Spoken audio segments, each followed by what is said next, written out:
ગુજરાતના ઉત્તમ શિક્ષકોની ટીમ આપને દ્વાર। તો અત્યારે જ ડાઉનલોડ કરો યુથ એજ્યુકેશન એપ્લિકેશન। નમસ્કાર વિદ્યાર્થી મિત્રો, હું છું ડીએ પંપાણીયા અને આપ નિહાળી રહ્યા છો અમારી ચેનલ ઉપર ધોરણ 12 વિષય છે ભૂગોળ અને પ્રકરણ આપણું જે અપૂર્ણ છે અને છેલ્લો મુદ્દો આપણે જે શીખવાનો છે એ છે બંદરોના પ્રકાર અને બંદરોના 3 પ્રકાર વિશે ચર્ચા કરી। હવે આપણે પ્રકરણ 7 વ્યાપારની અંદર બંદરોના પ્રકાર તરીકેના પેટા પ્રકારની અંદર નહેર બંદર, ફેરી બંદર અને ફેરબદલી માટેનું બંદર એ અંગે આપણે ચર્ચા કરવા જઈ રહ્યા છીએ। તો આવો આપણે પહેલી વાત કરીએ નહેર બંદર। મિત્રો, નહેર બંદર એટલે શું? નહેર એક કુદરતી રીતે નથી પરંતુ માનવ દ્વારા સાંકડી કડી જેને કહેવામાં આવે છે। બે સમુદ્રને જોડતી એક આપણે બે મિત્રો યાદ કરજો, પહેલા વિભાગની અંદર આપણે જે ચર્ચાઓ કરી એમ જે યુટ્યુબ ઉપર મારો એક વિડીયો મૂકેલો છે અને એ છે એની અંદર સુએઝ બંદર અને પનામા નહેર વિશેની વાત કરવામાં આવી છે। સુએઝ નહેર અને પનામા નહેર વિશ્વની સૌથી મોટામાં મોટી જો કોઈ નહેર હોય ને તો એ છે સુએઝ નહેર। 10 વર્ષનો એની અંદર સમય લાગ્યો તો બનવા માટે અને એ નહેર બનતા બે રાષ્ટ્રો વચ્ચે એટલે કે બે દેશો વચ્ચેનું અંતર જે લગભગ 50% જેટલું ઘટી ગયું। ભૂમધ્ય સમુદ્ર અને રાતા સમુદ્રને જોડતી જો કોઈ કડી હોય તો એ છે સુએઝ નહેર।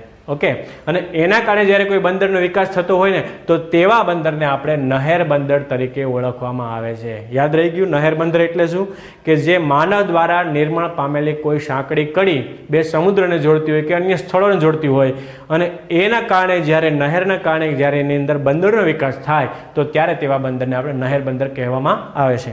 એની અંદર પશ્ચિમ એશિયામાં રાતા સમુદ્ર, યાદ રાખજો, પશ્ચિમ એશિયાની અંદર રાતો સમુદ્ર, અંગ્રેજો રાતો સમુદ્ર પાર કરીને ભારતની અંદર પ્રવેશ કર્યા એની વાત, અને ભૂમધ્ય સમુદ્રને જોડતી એક કડી એટલે સુએઝ નહેર। ભૂમધ્ય સમુદ્ર અને રાતા સમુદ્રને જોડતી એક કડી એટલે સુએઝ નહેર। સુએઝ નહેરને કારણે બે છેડાએ એટલે બંને છેડા ઉપર બે બંદરોનો વિકાસ થયો છે। એકનું નામ આપ્યું છે પોર્ટ સૈયદ અને પોર્ટ સુએઝ। યાદ રાખજો, જો કે આ બીજી વાર તમને રિપીટ થાય છે, બહુ ડિટેલની અંદર આપણે હું તમને નથી સમજાવતો, અગાઉના પાર્ટની અંદર આની અંદર ઘણી બધી ચર્ચાઓ આપણે કરી છે, તમે જોઈ લીજો યુટ્યુબ ઉપર। એટલે કે સુએઝ નહેર અને પોર્ટ સૈયદ અને પોર્ટ સુએઝ એવા બે બંદરોનો વિકાસ થયો છે। આને કહેવાય છે નહેર બંદર તરીકે ઓળખવામાં આવે છે। મિત્રો, આ વિશ્વના સૌથી મોટા બંદરો છે। કયા વિશ્વના સૌથી મોટા બંદરો એટલે કયા? નહેર બંદરની વાત છે, બરોબર? નહેર દરિયાઈ બંદરની વાત નથી અહીંયા, નહેર બંદરની વાત વિશ્વમાં સૌથી મોટા બંદર તરીકે સુએઝ નહેર વિશ્વની સૌથી મોટી નહેર છે અને એના કારણે બે બંદરનો વિકાસ થયો છે, પોર્ટ સૈયદ અને પોર્ટ સુએઝ। આ બંને છેડા ઉપર એ બંદરનો વિકાસ થયો અને એને નહેર બંદર કહેવામાં આવે છે। ત્યારબાદ વિશ્વની જે બીજા નંબરની જેને કડી કહેવામાં આવે છે અને એ કડીનું નામ છે પનામા નહેર। પનામા નહેર ક્યાં આવેલી છે? તો કે પનામા નહેર છે એ કેરેબિયન છેડે કોલન બંદર વિકાસ પામ્યું છે અને પેસિફિકના છેડે પનામા નામનું બંદર વિકાસ પામ્યું છે। પનામા નહેરને કારણે પણ બે બંદરનો વિકાસ પામ્યો છે અને એને આપણે એક છે કોલન અને બીજું છે પનામા નહેર બંદર। તમને પ્રશ્ન આવે છે કે કોલન બંદર કયા પ્રકારના બંદરની અંદર સમાવેશ થાય છે? તો કોલન બંદરનો સમાવેશ નહેર બંદરની અંદર થાય।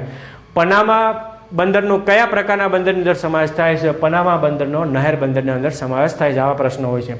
ઓકે, હવે ત્યારબાદ એક ચીપ કેનાલ જેને આપણે મેન્ચેસ્ટર ખાતે એક ચીપ કેનાલ આવે છે અને એના કારણે પણ એક નાના કેનાલને આધારે, કેનાલ છે એ પણ એક પ્રકારની નહેર છે અને એને કારણે પણ એક નાના મોટા બંદરો વિકાસ પામ્યા છે, પણ એ એટલું મહત્વ ધરાવતા નથી જેટલું મહત્વ આપણે સુએઝ નહેર અને પનામા નહેર ધરાવે છે। તો આ વાત થઈ મિત્રો નહેર બંદરની વાત। ઓકે, હવે બીજી વાત કરીએ આપણે ફેરી બંદર। ફેરી બંદર એટલે શું? કે એક જગ્યાએથી બીજી જગ્યાએ જ્યારે પોર્ટ જ્યારે લાંગરેલું હોય, એક ઘણા બંદરોના બારા મિત્રો એવા નાના હોય છે કે ત્યાં બધા જ જહાજો ત્યાં આવી શકતા નથી। વિશાળ સમુદ્રની અંદર જહાજો છે દરિયાની અંદર આવતા હોય ત્યારે એને કિનારા સુધી લાવવા માટે એનું ઊંડાણ, તળ વગેરે છે, એનું બારું એ સાંકડું હોય છે, તો એ મોટી મધરશીપ છે એ ત્યાં આવી શકતી નથી। તો શું થાય છે કે મધ દરિયે એને ત્યાં રોકી દેવામાં આવે છે અને પછી ત્યાંથી મધર વેસલમાંથી નાની ડોટર શિપ ચાલુ થાય છે અને ડોટર શિપની અંદર માલ, મધર વેસલમાંથી માલ ડોટર શિપની અંદર નાખવામાં આવે છે અને ડોટર શિપમાંથી માલ એ ફરી પાછો એ ફેરી બંદર સુધી લઈ જવામાં આવે છે। અને કેટલીક જગ્યાએ તો મિત્રો ખાસ આપણે જે સેવાઓ છે એની અંદર આપણે વાત કરીએ ને તો કેટલાક બંદરોની અંદર તો જાપાન જેવા દેશોની અંદર છે ને ફેરી પોર્ટ સેવા ચાલુ છે. ફેરી પોર્ટ એટલે શું કે આખું એક જહાજ છે, જે જહાજ એ રેલવેના પાટા ઉપર સીધા અને એમાંથી પછી ડાયરેક્ટ બીજા છેડા ઉપર સીધા ચડાવી દેવામાં, એટલે રેલવેનું આખું એક ગોડાઉન, એ રેલવે આખી ટ્રેક એ સીધી એ જહાજની અંદર જાય છે અને એ જહાજ એ આખા પેસેન્જરના ડબ્બા સાથે સામે છેડે જાય છે. એટલે જાપાનની અંદર આવી ફેરી પોર્ટ સેવા પણ શરૂ છે અને ત્યારબાદ બ્રિટન છે, યુરોપ છે વગેરે દેશોની અંદર પણ આવી સેવાઓ એ શરૂ છે. એટલે ફેરી માટેનું બંદર એને ફેરી પોર્ટ તરીકે ઓળખવામાં આવે છે. બરોબર, તો જાપાનની અંદર ફેરી પોર્ટ સેવા શું છે? રેલવેના ડબ્બા આખાને પેસેન્જર સાથે સીધા એ જહાજની અંદર લાંગડી દેવામાં આવે, એટલે જહાજની અંદર જ એક પાર્ક થઈ જાય, એના પાટા સીધા એ પોર્ટ ઉપર સીધા જતા હોય અને ત્યાંથી જહાજ આખું ટ્રેન ભરીને સામે છેડે જાય છે અને ત્યાં એનું એ ફેરી માટેની આ બંદર તરીકે ઓળખવામાં આવે છે. તો જાપાનની અંદર છે, બ્રિટનની અંદર છે, યુરોપમાં છે વગેરે દેશોની અંદર. ત્યારબાદ કયા કયા ફેરી બંદર આવેલા છે આ પ્રશ્ન આવશે કે ફેરી બંદરો કયા? તો હાર્બીચ, બીજું છે ડોવર, ફિક્સ્ટોન, ન્યૂ હેવન. જો આ પ્રશ્ન પૂછાઈ ગયો છે ન્યૂ હેવન લી હાર્વેનો, 2 વાર પ્રશ્ન આવ્યો છે આ પરીક્ષાની અંદર. ન્યૂ હેવન અને લી હાર્વે કયા પ્રકારના બંદર છે? તો ફેરી બંદર તરીકે એની ગણના થાય છે. ઓકે, અને ગુજરાતની આપણે વાત કરીએ તો ગુજરાતમાં દહેજથી ઘોઘા વચ્ચે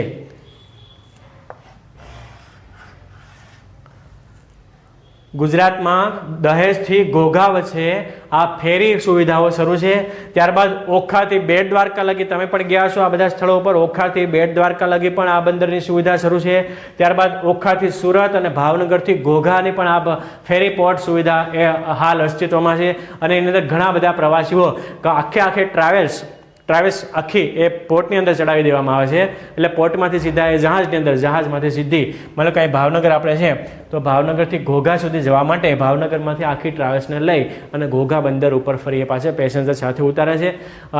2 વ્હીલ છે, 4 વ્હીલ છે એને પણ એની સાથે એ તો આવા બંદરો મિત્રો છે ને એને ફેરી બંદર તરીકે ઓળખવામાં આવે છે. ગુજરાતની અંદર વાત આવે તો દહેજથી ઘોઘા, ઓખાથી બેટ દ્વારકા, ઓખાથી સુરત, પ્રાચીન સમયની અંદર આ શરૂ હતું, અત્યારે નથી, ઓખાથી સુરત અને ભાવનગરથી ઘોઘા.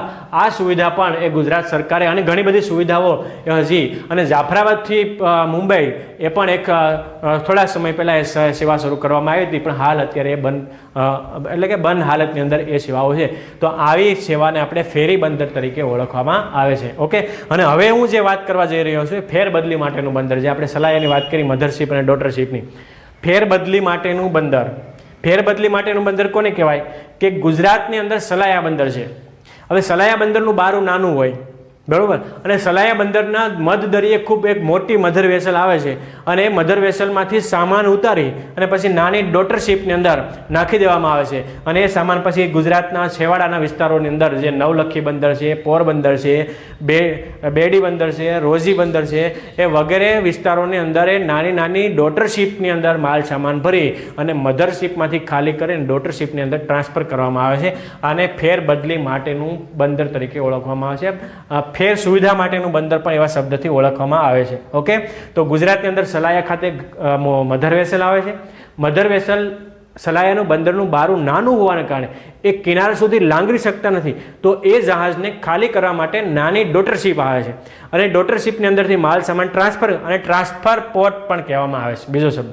એમાં ટ્રાન્સફર કરવામાં આવે છે અને ટ્રાન્સફર થયેલો માલ એ ખાસ નવલખી, પોરબંદર, બેડી, રોજી અને ગુજરાતના નાના નાના બંદરો પર એ સામાન ફેરવવામાં આવે છે. અને આફ્રિકા ખંડની અંદર પણ મિત્રો આવા નાના નાના બંદરો આવેલા છે કે જે એ બંદરોમાંથી પ્રવાસી વાણિજ્ય એવા ઘણા બધા પ્રકારના બંદરની પણ એની ગણના કરવામાં આવે છે. એટલે આફ્રિકાના નાના બંદરોમાંથી એ ડોટરશીપ, મધરશીપમાંથી માલ સામાન એ જુદા જુદા વિસ્તારની અંદર પહોંચાડવામાં આવે છે. આ થઈ મિત્રો બંદરોના પ્રકારની વાત. હવે આ સિવાય પણ બંદરોના ઘણા બધા પ્રકાર છે. ગુજરાતની અંદર આવેલું આપણું જે અલંગ બંદર છે, કયા પ્રકારનું બંદર આવે? બરોબર, એ બંદરનું નામ છે આપણે જહાજ બાંધકામ માટેનું અથવા જહાજ સમારકામ માટેનું બંદર એવા શબ્દથી ઓળખવામાં આવે. કેટલાક બંદરને આપણે પ્રવાસી બંદર તરીકે પણ ગણના કરી છે, કેટલાક બંદરને વાણિજ્ય બંદર પણ નામ આપણે આમાં આપણે લખીએ કે પ્રકાર ઘણા બધા આવે છે. પ્રવાસી બંદર ક્યાં છે, વાણિજ્ય બંદર ક્યાં છે, અને આપણું ગુજરાતની અંદર જામનગર ખાતે આવેલું નૌસેના માટેનું બંદર આવેલું છે, અને અહીંયા ભાવનગર નજીક આવેલું એ જહાજ બાંધકામ માટેનું અથવા જહાજ ભાંગવા માટે સમારકામ કરવા માટેનું બંદર, તો એને પણ આપણે એ જે અલંગ શિપ બ્રેકિંગ યાર્ડ એવા શબ્દોથી પણ ઓળખવામાં આવે છે. તો આ સિવાયના પણ મિત્રો ઘણા બધા બંદરોના પ્રકાર છે. લશ્કર માટેનું જહાજ એટલે કે એવું બંદર પણ આવેલું કે નેવી આર્મી માટેના જે બંદરોનો વિકાસ થયો હોય, લશ્કરી તાલીમ માટેના બંદરોનો વિકાસ થયા હોય, તો આવા ઘણા બધા બંદરોના પ્રકારો એ આપણે પાડવામાં આવ્યા છે. તો વિદ્યાર્થીઓ, આ થઈ આપણા બંદરોની વાત. ગુજરાતની અંદર ઘણા બધા આમાંના કેટલા બધા બંદરોનો સમાવેશ થાય છે. ભારતની અંદર કેટલા બધા નદી બંદરની વાત હોય, સરોવર બંદરની વાત હોય, નહેર બંદરની વાત હોય, ફેરી પોર્ટની વાત હોય, ફેર બદલી માટેના બંદરની વાત હોય, તો આમાંથી કોઈ પણ પ્રશ્ન તમને પરીક્ષાની અંદર આવે તો તમે 100% અવશ્ય સારા માર્કે એ પાસ થાવ એવી ખૂબ ખૂબ શુભેચ્છાઓ આ ચેનલ તરફથી આપવામાં આવે છે. અને હું ડીએ પંપાણીયા ફરી એકવાર આ પ્રકરણ આપણે ઓલરેડી અહીંયા પૂરું કરીએ છીએ. જો તમને પ્રકરણ અને મારો વિડીયો ગમતો હોય તો મારી ચેનલને લાઇક કરો, સબસ્ક્રાઈબ કરો, અને તમારા તરફથી વિદ્યાર્થી કોઈ ફીડબેક હોય, આમાં કોઈ વસ્તુ ન સમજાતી હોય, કોઈ મુદ્દા અંગે તમને ડિટેલમાં સમજવું છે, તો અવશ્ય કોમેન્ટ બોક્સની અંદર લખો, જેથી કરીને મારા સુધી એ પ્રશ્ન આવે અને હું એ વધારે સારા પ્રયાસો કઈ રીતે તમારા માટે કરી શકું એ હેતુથી કોમેન્ટ બોક્સની અંદર તમે સજેશન આપો. સૌનો ફરી એકવાર આભાર, ધન્યવાદ.